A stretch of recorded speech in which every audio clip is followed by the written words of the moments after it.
The echoes of Elmwood Manor. The offer had been too good to be true. Liam O'Connell, a struggling freelance graphic designer constantly battling rising rent in the city, almost laughed when his old university friend Sarah Jenkins called him with the news. "Liam, you won't believe this."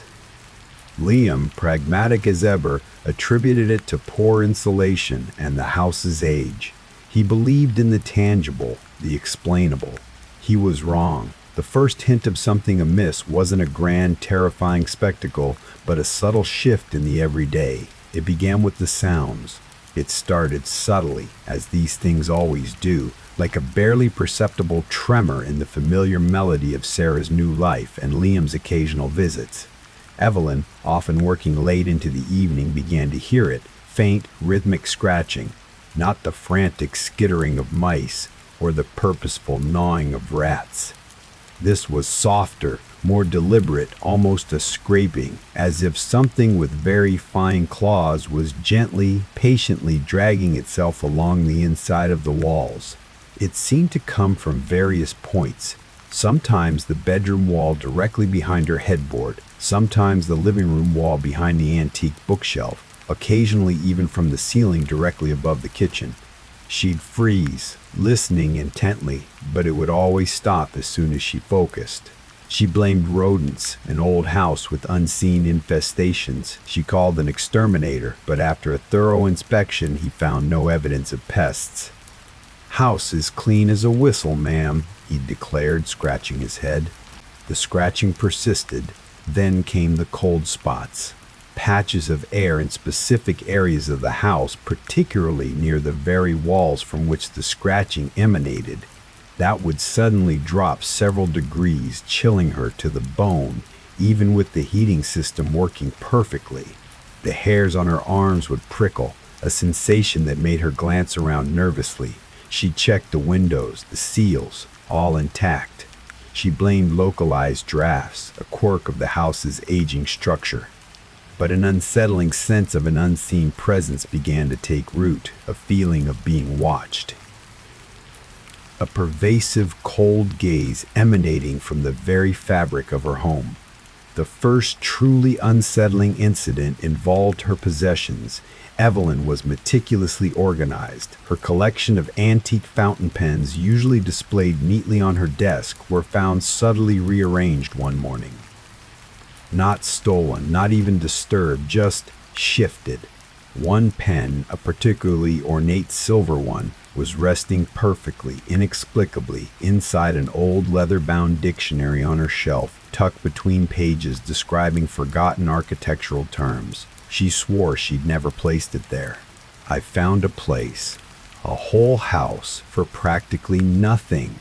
3 bedrooms, a huge garden, real character. I'm talking impossibly cheap.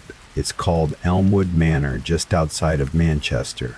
Liam, a man who believed in spreadsheets and practical savings, was immediately suspicious. And easy me, USH immediately suspicious.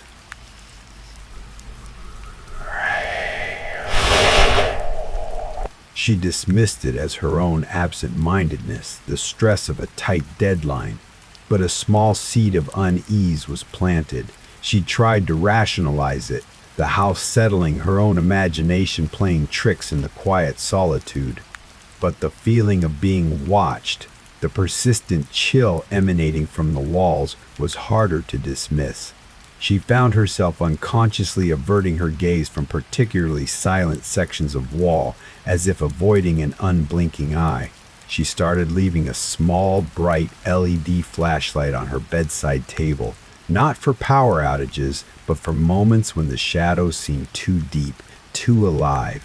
One night, around 0300 hours, as she was dozing on the sofa, she heard it, a faint, almost subliminal whisper. It was too soft to discern words, but it seemed to emanate from directly within the living room wall, a sighing, mournful sound, like wind through dry leaves, but with an underlying cadence that felt strangely human. She froze, listening intently. Mittens, who had been purring contentedly on her lap, suddenly hissed, arching her back, her eyes fixed on the wall, her fur bristling.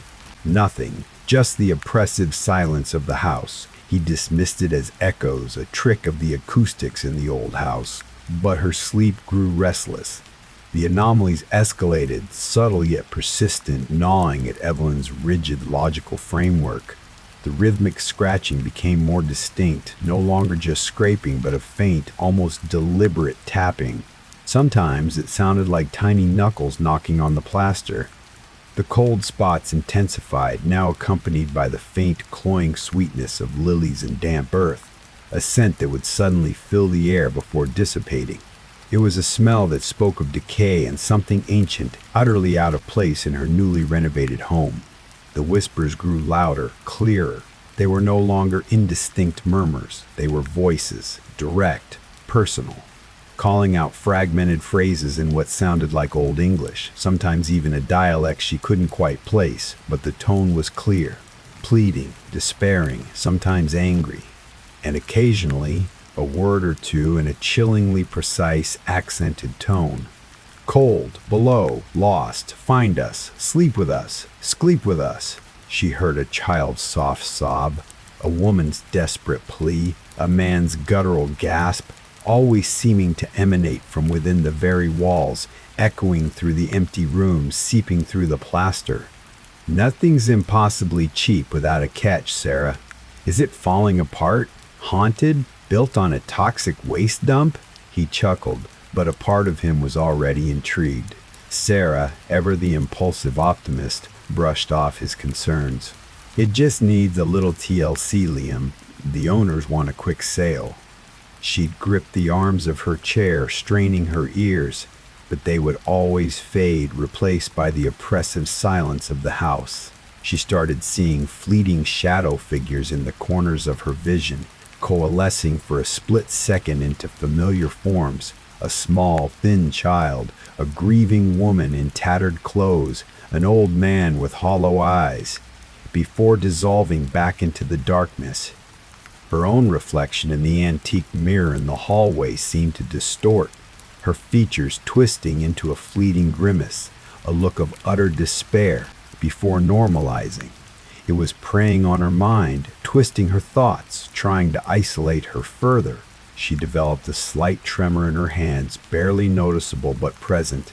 She stopped eating properly, stopped sleeping soundly. Her logical mind, her anchor, was slipping. She found herself muttering arguments against an unseen presence, then immediately regretting it, retreating further into herself. Friends, when they called, noticed her gauntness, the dark circles under her eyes. They attributed it to the stress of moving, offered sympathetic advice to take a vacation. No one would believe her. She was truly alone. The entity, whatever it was, knew. It was nurturing her despair, cultivating her isolation. Evelyn began to research the house's history. She delved into local archives, old property records, even dusty, forgotten historical society papers. The house had a dark past, a history of tragedy that had been quietly suppressed. Built in the late 1800s, it had been home to a prominent but reclusive family, the Blackwoods. In 1910, the entire family, a couple, their 2 young children, and an elderly relative, had seemingly vanished without a trace. No bodies were ever found, no explanation. The house had stood empty for decades, gaining a local reputation as the Silent House, before being sold multiple times, always quickly, always cheaply. One particularly chilling newspaper clipping from the era mentioned unusual odors and faint sounds emanating from the walls that were dismissed as settling by the authorities at the time. They're moving abroad, apparently. And haunted? Please, you know me. I'd be out of there in a second if I thought there was anything like that.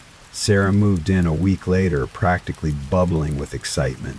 The Blackwood family, it was rumored, had a peculiar fascination with hidden spaces and secret passages within their homes. A chill ran down Evelyn's spine. The children's sobs, the women's pleas, the cold spots, the scent of lilies in decay, the tapping. It was all converging. She looked at the plastered-over doors, the solid, unyielding walls, knowing that behind their surfaces something was waiting. She felt the sudden, overwhelming urge to understand, to push through the fear, to confront whatever lay beneath, to force it to reveal itself. She felt a desperate need to understand. One particularly cold, wet night, a fierce thunderstorm raged outside, cutting off power to the entire neighborhood. The house was plunged into absolute darkness, broken only by the distant flash of lightning and the mournful wail of the wind. The air grew thick with the cloying sweetness. The scent of lilies and damp earth intensified, almost suffocating. The rhythmic tapping within the walls became a frenzied scrabbling, a sound of desperation and effort. The whispers in the house became a cacophony, a swirling vortex of voices, all of them his, all his anxieties, all his doubts, all the faces he'd lost. And then, from the depths of the hum, a clear, distinct sound, a child's laugh, playful, innocent, yet utterly chilling, followed by that guttural chuckle, now louder, more confident. She stood frozen in the pitch black, her tactical flashlight clutched in her trembling hand. Mittens, curled rigidly at her feet, let out a low, guttural growl, staring intently at the wall in the living room. Evelyn felt the cold spots swirling around her, coalescing, forming indistinct shapes that pressed in on her from every side. And then, slowly, deliberately, she heard it, a faint, almost imperceptible groan from the wall, as if ancient wood was shifting. She aimed her flashlight at the wall behind the bookshelf, where the tapping was loudest. The beam revealed nothing but solid plaster. But then, a faint hairline crack appeared, spiderwebbing across the painted surface. As she watched, transfixed, the crack widened, slowly, agonizingly, revealing a sliver of profound darkness behind it. A faint, unearthly blue light began to emanate from the depths of this opening, illuminating the living room in an ethereal glow. Evelyn gasped, her breath catching in her throat, but her eyes were drawn, transfixed to the abyss. The crack was not leading to solid brick or insulation. Instead, within its depths, a scene was unfolding. Not a void, but a glimpse into something else. Liam, still skeptical, drove down for a visit a few days later, curious to see this mythical bargain.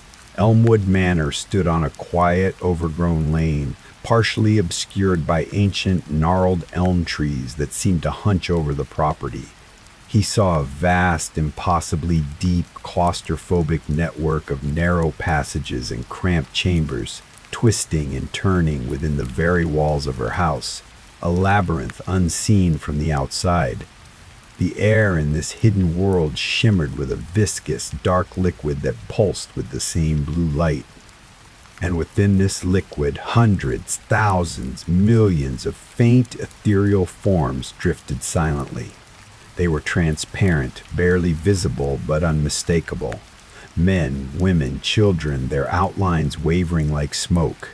They were dressed in antiquated clothing, their faces blank, their eyes like twin voids. The Blackwood family, and countless others, all lost, all suspended. They floated aimlessly, their faces blank, their eyes like twin voids. And then, in the very center of the vast, pulsating ocean of souls, bathed in the unearthly blue light, a shimmering distortion, like heat haze, forming a vague, bipedal figure, impossibly tall, impossibly thin, its limbs too long, its head too small. Its skin seemed to ripple, like water under moonlight. And its face, it was a shifting mosaic of shadows and light, features coalescing and dissolving, but she saw the eyes. Not eyes, but two swirling vortices of darkest black, reflecting the dim glow of the scene with an unnatural, hungry gleam. This was the house that listened. Not a ghost, but something far more ancient, something that fed on the echoes of pain, on fear, on the fractured souls of the lost. It was the collective anguish of all those lost souls, trapped and assimilated, forming a singular, hungry entity, the very lifeblood of the house itself. The creature reached out, its impossibly long, slender fingers hovering over one of the ethereal figures of a small child drifting nearby. It didn't touch, it merely beckoned. The voices in Evelyn's mind coalesced, a chorus now, 1,000 alien thoughts, 1,000,000 human fears, all merging, all vying for dominance. They wanted to rest. We offered peace, understanding, freedom. Join us, Evelyn, rest, forever in the walls. She watched in horror as the creature in the abyss seemed to inhale, a subtle, sucking motion. The ethereal figure of the child wavered, its outline shimmering, before it slowly, inexorably, began to drift towards the creature, its form becoming translucent, merging with the swirling darkness of the void where its mouth should be. It didn't struggle. It was a grand old Victorian house, somewhat dilapidated with peeling paint, overgrown ivy clinging to its stone walls, and a general air of neglected grandeur. Its windows, dark and uncurtained, looked like vacant eyes. It simply dissolved, a look of placid resignation on its face. Then another figure, an old woman, then a man, all drawn into the shimmering void. The crack in the wall was a silent maw, consuming them. The blue light from the creature pulsed, then intensified, becoming a blinding, invasive blue that seemed to burrow into Evelyn's very being. She felt cold, so cold. And then a tearing sensation, not physical but profound, as if something was being gently, meticulously peeled from his core. She heard her own scream, distant, muffled, then fading into the terrifying alien hum. Mittens, with a guttural, terrified howl, launched herself at the wall, clawing desperately at the widening crack. Her frantic actions seemed to break the creature's trance over Evelyn. With a desperate, primal surge, Evelyn stumbled backward, away from the glowing fissure. The light vanished. The crack in the wall remained, a jagged scar, but no longer revealing the abyss. The house was once again plunged into the oppressive darkness of the power outage, broken only by the flashes of lightning and the sound of her own ragged breathing. The power returned with a loud thump as the storm began to recede. The house lights flickered on, stark and revealing. The wall was still cracked, a raw, angry fissure where the plaster had split. But the hidden world, the shimmering liquid, the drifting souls, it was gone. Only the cold remained. Evelyn didn't stay. Yeah. She grabbed Mittens, her keys, and her phone and ran out of the house into the still, drizzling rain, not caring about her belongings, her meticulously crafted life. She didn't lock the door. She just ran into the street, a wild, disheveled figure. She never returned. She put the house up for sale, instructing her real estate agent to list it at a ridiculously low price, refusing to even step foot back inside for a final walkthrough. The agent, a cheerful man named Mr. Davis, called her repeatedly, baffled by her insistence on such a quick, undervalued sale. He put it down to personal issues, the stress of modern life. He'd never believe her. Evelyn lives in a small, modern apartment now, in a sprawling, anonymous city. Her windows overlook a concrete jungle, not tree-lined streets. She avoids old houses. She avoids silence.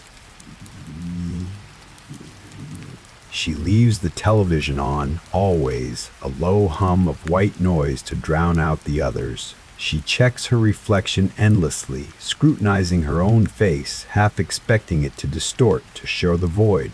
She refuses to acknowledge any sound that resembles a scratching or a whisper from behind walls. As Liam stepped out of his car, he immediately noticed it, a faint, almost cloying sweetness in the air, like lilies left too long in stagnant water. It was subtle, almost imperceptible, but it registered on his senses, an unusual note in the crisp English air. She tells herself it was sleep deprivation, hallucinations, the sheer exhaustion of working from home, the isolation, the stress of an old house finally catching up to her. She repeats it like a mantra, a fragile shield against the terrifying truth. She clings to logic, to reason, but the shield is riddled with holes. From that day, she still remains thinking about it. She feels the faint, inexplicable cold spots, even in the warmth of summer. She sometimes catches the cloying, sweet scent of lilies and damp earth on a breeze or in the stillness of the night. She hears faint whispers, just on the edge of hearing, calling her name, promising her oblivion, echoing the ancient voices, the cries of the lost. She scrutinizes the faces of strangers, the expressions of friends, looking for that subtle distortion, that unnatural stillness in their eyes, that hint of ancient knowledge. She knows it's still there, within the walls of her old house, slumbering, waiting, and she knows, with a horrifying certainty, that it carried a piece of her with it, a resonance that was forever altered, forever open to its cold, unblinking gaze. She escaped the house, but she did not escape the entity. She is safe, for now, but she is not whole. She is forever haunted by the chilling knowledge that beneath the familiar veneer of our world, ancient, hungry things lie dormant, or perhaps actively pursue, waiting for the curious, waiting for the isolated, waiting for the fear, forever ensuring that some absences, once experienced, can never truly be filled. And she will always wonder what stories it now whispers from the plaster, what souls it now assimilates, and if, one day, the walls will truly awaken and their vast, hungry maw will open once more, inviting her to join the forgotten in their endless, silent rest. Sarah, bustling around with boxes, didn't seem to notice. "Isn't it amazing, Liam? Just imagine what we can do with it," she enthused, pulling him inside. The interior was spacious, with high ceilings, wide hallways, and a sweeping wooden staircase. Dust motes danced in the shafts of sunlight that pierced the grimy windows. Despite Sarah's cheerful demeanor and the boxes of her belongings, a pervasive chill seemed to cling to the house, a coldness that no amount of sunshine could dissipate. Thanks for watching. The veil between our world and theirs is thinner than you think. Each like, each share, each subscription strengthens the connection. Feed the channel before it feeds on you.